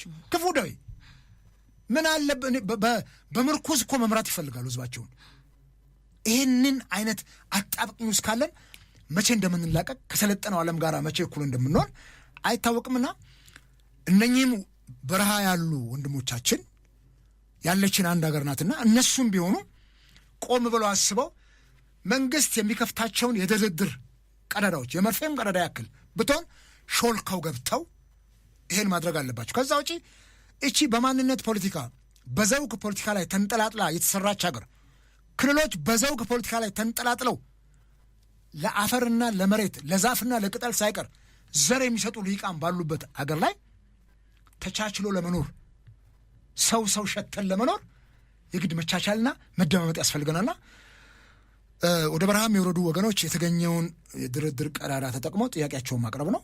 ጥያቄያቸው ቀርቦ ጠረጴዛ ላይ የምናየው ከሆነ መንግስት ደግሞ እነኚህን ድርድሮች በገለልተኛ አካል እንዲደረጉ ቢፈቅድ ይሄ ጥሩ ነው። ዝም ብሎ በራሳቸው የውስጥ ካድሬ ብቻ በራሳቸው የውስጥ ሹማምንት ብቻ ማድረጉ ብዙ ስለማያስኬድ ገለልተኛ በሆኑ አካላትም እንዲዳኝ ማድረግ ጥሩ ነው ብዬ አስባለሁ። እነዚህ ሁሉ እንግዲህ ተመራጩም ምርጫውን ለማስፈጸም የሚሄደውም ምርጫውን ያደናቅፋል የሚባሉት ጉዳዮችም በአጠቃላይ የማ ጉዳይ ናቸው ከተባለ የህዝብ ነው።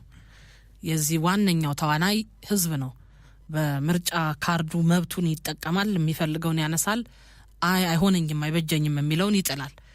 ይሄ ያለፉት ዓመታት የታዩ ጉዳዮች ናቸው። በምርጫ ኢትዮጵያ የምርጫ የፖለቲካ ስርዓትን ማስፈጸም ከጀመረችበት ጊዜ ጀምሮ ህዝብ ከቅርብ ጊዜ ወዲህ በእርግጥ መደምደም አይቻልም፣ ሙሉን ጥናት ተደርጎ ማረጋገጫ መስጠት ቢያስፈልግም ግን ካሉትና ከሚታዩት ነገሮች አንጻር ህዝቡ የፖለቲካው ሂደት ላይ ተስፋ የመቁረጥ አዝማሚያ ይታይበታል። በፓርቲዎች ላይ ያለ መተማመን፣ ምርጫ መጣ አልመጣ ለኔ ምን ይፈይድልኛል ብሎ የማለት አይነት ሀሳቦች ያሉት አይነት ሁኔታዎች ናቸው የሚታዩት። ይሄ ነገር እንዴት ነው? ምርጫው ላይ ችግር አይፈጥርብንም ወይ? የቤት ስራውስ ቀላል ነው ወይ? ለፓርቲም ለአጠቃላይ ፓርቲ ሲባል ገዥውንም ፓርቲ ስለሚመለከት ለምርጫው ስራው ተሳታፊዎችም እንግዲህ ሲቪል ሶሳይቲዎች እዚህ ላይ ነው ትልቁን ሚና የሚጫወቱት። ምርጫ ቦርድ እዚህ ላይ ነው ትልቁን ሚና የሚጫወተውና የህዝቡን ሁኔታ እንዴት አዩት? እኔ ህዝቡ ሲያገኘንም መንገድ ላይ ትራንስፖርት ውስጥም እንደው አቶ አበበ ምርጫው አለ ተላለ ዘንድሮ ምርጫ ይኖራል። እንግዲህ ይኖራል ካለ መንግስት ይኖራል አለ ማለት ነው። በእውነት ነው የምልሽ ህዝቡ በፍጹም እነግርሻለሁ። መቼም አገር የምትባሎች ትልቁ አገር የትኛውም ዓለም ላይ ያሉ አገራት የፖለቲካ ስሪቶች ናቸው። ፖለቲካው ነው አገር የወለደው፣ ምንም ጥርጥር የለውም። አገርም የምትመራው በፖለቲካ ነው። ፖለቲካው ከሌለ አገርን እንዴት ይመራል? በተለይ በሰለጠነው የፓርቲ ፖለቲካ ትልቁ እንትን የፓርቲ እንቅስቃሴ ነው። ይሄ ደግሞ ፓርቲዎች የህዝብ ድጋፍ፣ በምርጫ የሚሳተፍ ህዝብ፣ በምርጫ የሚያምን ህዝብ፣ በምርጫ የበደለውን መንግስት እንደሚቀይር የሚያረጋግጥ ህዝብ ያስፈልጋል። ይሄንን ለማድረግ በሚያስችል ቁመና ላይ አይደለችም ኢትዮጵያ ያለችው። እንዲያውም ከድጡ ወደ ማጡ እየመጣን ነው ያለነው። በጣም ነው የሚያሳፍረውና ይሄ ህዝብ ተስፋ ቆርጧል በፓርቲ ፖለቲካ። ፓርቲ የሚባል ነገርን መስማት አይፈልግም። ምክንያቱም ምንድን ነው ምን ፋይል ምን ለውጥ መጣ ምን ተፈየደ ለህዝብ? ህዝቡ አሳይመንት ተሰጥቷል በገዢውን ፓርቲ የዕለት ጉርሱን ለመሸፈን እንዲዳክር የውር ድንብሩን እየሄደ ስለ ኑሮው ስለ ችግሩ እንዲያስብ ትልቅ መርግ ነው የተጫነበት ህዝቡ እንጂ የፖለቲካ ለውጥ መጥቶ እንዲያውም አሁን እኮ ህዝቡ እንደየእምነቱ ለፈጣሪ ሰተነዋል። እግዚአብሔር ይፍረድ፣ እሱ የሚበጀንን ዘመን ያምጣልን ነው የሚለው ህዝቡ። ቱ ዛት ኤክስቴንት በሀገሩ ፖለቲካ ህዝቡ ተስፋ እንዲቆርጥ ያደረገው አገዛዙም ነው፣ ፖለቲካ ፓርቲዎችም ናቸው፣ ስርዓቱም ጭምር ነው። ይሄ ህዝብ ነገ እኮ ዓለም እንደዘመነችው ይዘመንና በካርዱ እኮ መቀየር የሚችልበት ዘመን እኮ ይመጣል። ምንም ጥርጥር የለውም። ከሌላው ዓለም ጋር እኛ ባንቀላቀል ልጆቻችን ባይቀላቀሉ የልጅ ልጆቻችን እኮ ይደርሳሉ። ማንም ብቻውን ከዓለም ተለይቶ ደሴት ሆኖ መኖር አይችልም። ብልጽግና የተለየ ደሴት የለውም ከሌላው ዓለም የምርጫ ሂደት ተነጥሎ፣ እሱም ዕድሜ ልኩን አይገዛምና። ስለዚህ መሆን ያለበት ህዝቡ የምርጫው ተሳትፎ እንዲያድግ ገዢውን ፓርቲ መስራት አለበት። ይሄ አምቆ በያዛቸውና በኋላ እናነሳው እንደሆነ አላውቅም። ትልቁ ደግሞ የሚዲያ ተቋሞች ናቸው። አራተኛ መንግስት ተብሎ የሚታሰቡት እሱንም እናነሳው። እሱ ላይ ስንመጣ እሸሸ ገዳሜ እያለ የአገር ሰዓት የሚያቃጥል ምንም ረብ የሌለው ነገር ሲላዘንበት የሚውል ኢቢሲና እነ ፋናን የመሳሰሉ የመንግስት ሚዲያዎች ምን አለበት ህዝቡ መብቱን ለማስከበር ዲሞክራሲውን ኤክሰርሳይዝ ለማድረግ እንዲመርጥ ቅስቀሳ ቢያደርጉ። ይሄን አያደርግም ብልጽግና መቼም። ባለፈው ከሚዲያ ጋር ተያይዘው ኢዜማ ውስጥ በገመገም ነው በዚህ ሰነድ ውስጥ የሚገርምሽ ነገር ሚዲያዎች ለብልጽግና የማይመች የምርጫ ክርክር ከተደረገ ሰዓቱን አሳልፈው 5 ሰዓት 6 ሰዓት ከሌሊቱ ይለቁታል። ወይንም ያዘገዩትና ከተረሳ በኋላ ከ3 ሳምንት ምናምን። ይሄን በደንብ ገምገመናል። እንዲህ አድርገው ብልጽግና ሚዛን ያልደፋበት የተሸነፈበት ክርክር ላይ የተመታበት ክርክር ላይ የሚገርምሽ ነገር አንዳንዴ ገጥሞናል። እኛም ፓርቲዎችም ገጥሟቸዋል። ኢትዮጵያ ቴሌቪዥን ላይ ለክርክር ሄደው የተመደቡ ሰዎች በተመረጠ ርዕሰ ጉዳይ ላይ የብልጽግና ሰዎች ያንን እንትን ቀሩ። ሲቀሩ ፓርቲዎቹ እዛ እንኳን እንዲከራከሩ አልተደረገም። ቅድም ያልሽው ሀሳብ ሁሉም ፎከስ የሚያደርገው ገዢው ፓርቲ ላይ ስለሆነ እርስ በርስ የጎንዮሽ እንትን ስለሌለም ከዛ በኋላ ያ የሄደውን ቡድን በተኑት። የምርጫ ክርክሩ ሳይደረግ ተበተነ። ልብ አድርጊ። ከዛ ውጪ የምርጫ ክርክሩ የሰጣቸው እድሉ በአብዛኛው ለመንግስት ሚዲያዎች ነው። እናንተ ጋር መጥቶ የብልጽግና ሰው ከሌሎች ፓርቲዎች ጋር ክርክር አድርገዋል። እኛ 5 ክርክሮች አድርገናል። ከተመረጡት ሚዲያዎች አንደኛው አሃዱ ነው። የሚገርም ነው። ትልልቅ የብልጽግና አመራሮችም ፓርቲዎችም አጠቃላይ ከ11 ሀገር አቀፍ ፓርቲዎች ተገኝተዋል። ዘንድሮም ይሄን ያድርግላችሁ። ምክንያቱም ኦንሊ ሚዲያ እናንተ ናችሁ ያላችሁ፣ እኛ ነን። ከዛ ውጭ ግን ሌሎች ሚዲያዎች በፍጹም ከዚህ ውጭ ነበሩ። የምርጫ ክርክር ህዝቡ የፈለገውን አክሰስ መጠቀም አለበት። የግድ ቲቪን ብቻ ማየት የለበትም። የግድ ፋናን ብቻ መሆን የለበትም። የግድ አዲስ አበባ ቴሌቪዥን እና የክልል ቴሌቪዥኖችን ብቻ አይደለም ማየት ያለበት። የግል ሚዲያዎችም ላይ እነኚህ ስራዎች መስራት መቻል አለባቸው፣ ግልጽ መሆን ከተፈለገ። ስለዚህ ህዝቡን ለምርጫ ማዘጋጀት የምርጫ ቦርድም ኃላፊነት ነው። የሲቪክ ማህበራት ተገቢውን ኃላፊነታቸውን እንዲወጡ ምርጫ ቦርድ ትልቁን ኃላፊነት መወጣት አለበት። ድጋፍ ብቻ የምርጫ ድጋፍ ለምርጫ የሚያስፈልግ በጀት ድጋፍ ብቻ መሰብሰብ አይደለም። በደንብ ተደርጎ ህዝቡ መራጩ ህዝብ ማወቅ አለበት። ዲሞክራሲን ኤክሰርሳይዝ እንዲያደርግ ልናስተምረው ይገባል። ይህን ህዝብ ትውልዱ እንዲማር ያስፈልጋል። ተስፋ እንዲቆርጥ አያስፈልግም። ትውልዱ የቲክቶክ ትውልድ ሆኗል። አሁን ኢቭን ምርጫው እንደው እንትን ይሁን ቢባል በቲክቶክ ጭምር የምርጫ እንትኑ የሚቀሰቀስበትን ሜካኒዝም መፍጠር ነው የሚያስፈልገው። ወደት ወጣት ትውልድም ለመድረስ በፌስቡኩ መድረስ ነው የሚያስፈልገው። ይሄን ማድረግ ስንችል እውነትም ትውልድ እየቀረጽን ነው፣ እውነትም የሰለጠነ ህዝብ ለማብቃት እየተጋን ነው የሚለው ነገር ይሰራል። ከዛ ውጭ ግን ህዝቡ ከፖለቲካ ራሱን አርቆ በምርጫ ተስፋ ቆርጦ ሁሉንም ሰው ስታናግሪው የመጨረሻ የሚያነሳልሽ 97 ምርጫ ነው። ከ200 በላይ ወጣቶቻችን አልቀው ልጆቻችን አልቀው ምን ተፈየደ? የዛን ጊዜ ፖለቲከኞቻችንም ይቅርታ መጠየቅ አይወዱም፣ ማጠፉት ጥፋት ህዝቡም ተስፋ እንዲቆርጥ አድርገውታል። ያን ያለፈ ዘመን እየወቀሰ ከሚኖር በሚቀጥለው ተስፋ እንዳለ ብልታ ማሳየት ደግሞ የገዢውን ፓርቲ ነውና ይሄን በማድረግ በኩል ሁሉም የድርሻውን መወጣት አለበት። ዘንድሮም ቢሆን ፓርቲዎች ወደ ምርጫ ውድድር የሚገቡ ፓርቲዎች እነሱ ስለሚያሸንፉበት ወንበር አይደለም ማሰብ የሚገባቸው። ህዝቡ በምርጫ ፖለቲካ ያለው ተሳትፎ ቁልቁል እያዘቀዘቀ ስለሄደ ከፍ እንዲወጣ ማድረግ ነው።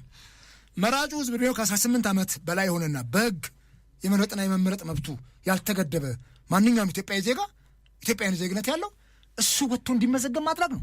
ስፔሻሊ ደግሞ ምሁራኖቻችን ባለፈው እኮ ምርጫ ያየነው ምርጫው ለሊስን ዞር እኮ በብዙ ጭቅጨቃ ድምፅ እንትን ካርድ የወሰዱ እንትኖች ሰልፉን እኮ ትተውት ሰንፈው ወደ ቤታቸው ገብተዋል። ካርድ አምክነው እንግዲህ ምናልባት እንደ ሰለጠነው ዓለም እንደ ጎረቤታችን ኬንያ ድምፅ መስጫችን ኦንላይን ሆኑ እንደ ድምፁም እየታየ ምንም ሳቦታጅ ሳይሰራበት የሚደረግበት ዘመን ሲመጣ ቴክኖሎጂው ራሱ ድምፅ አያሰርቅም እና እሱ እስኪመጣ ድረስ ግን እየተፍገመገምን ቢሆን ይሄ ህዝብ ወጥቶ የሚመርጥበትን ሜካኒዝም መፍጠር ማስተማር ተገቢ ነው የሚሆነው እንጂ ብሎ የተጃመሉ ብቻ የሚካሄድና ገዢው ፓርቲም እነዚህን አሯሯጮች ፔስ ሜከርስ እነኚህ ፓርቲዎችን ይዞ ብቻ አብሮት እንዲሯሯጡ አድርጎ ጥቂት ወንበር ጣል እያደረገላቸው የሚቀጥል ከሆነ ከባድ ነው። ሌላው ማንሳት የሚገባን እዚህ ቦታ ላይ ሰው ተስፋም የቆረጠው መንግስትና ፓርቲ ቶታሊ የተቀላቀለበት ዘመን ላይ ስለደረስ ነው። ከኢህአዴግ ዘመን በበለጠ ይሄን የኢዜማም ሰነድ ላይ አስቀምጠነዋል። መንግስትና ፓርቲ አልተለየም።